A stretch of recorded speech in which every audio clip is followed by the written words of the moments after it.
திருப்பூர் மாவட்டத்தில் SSI சண்முகவேல் கொலை செய்யப்பட்ட சம்பவத்தில் கைது செய்யப்பட்ட தந்தை மகன் இருவர் மீது 8 பிரிவுகளின் கீழ் வழக்கு பதிவு செய்யப்பட்டிருக்கிறது.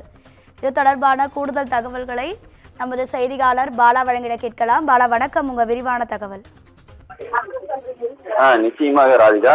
அதாவது குடிமங்கலம் பகுதியில் நேற்று முன்தினம் இரவு SSI சண்முகவேல் அவர்கள் கொலை செய்யப்பட்ட சம்பவத்தில் அந்த குற்றவாளிகளான மூர்த்தி என்பவரும் அவரது மகன் சங்கபாடியன் என்பவர் மீதும் 8 பிரிவின் கீழ் வழக்கு பதிவு செய்யப்பட்டுள்ளது.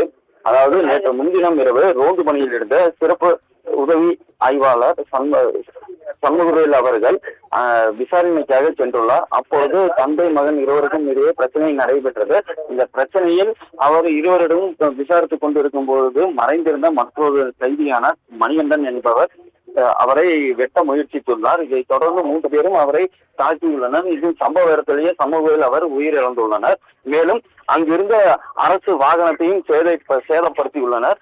மேலும் அது மட்டுமல்லாது அவர் கொலை முயற்சியில் ஈடுபட்டுள்ளனர். அந்த மற்றொரு காவலரையும் கொலை முயற்சி செய்வதற்காக சென்றுள்ளனர். இவை அனைத்தையும் சேர்ந்து இவர்கள் மூவரையுமே நேற்று காலை காவல்துறையினர் கைது செய்தனர். இந்த நிலையில் சம்பவ இடத்திற்கு மணிகண்டனை அழைத்து செல்லும் போது அவர் வரும் வழியில் தப்பிக்க முயற்சித்த போது அவரை காவல்துறையினர் என்கவுண்டர் செய்து தற்பொழுது திருப்பூர் அரசு மருத்துவக் கல்லூரி மருத்துவமனையில் அவரது உடற்கூறு ஆய்வானது மாவட்ட நீதிபதி முன்பு நடைபெற்று வருகிறது.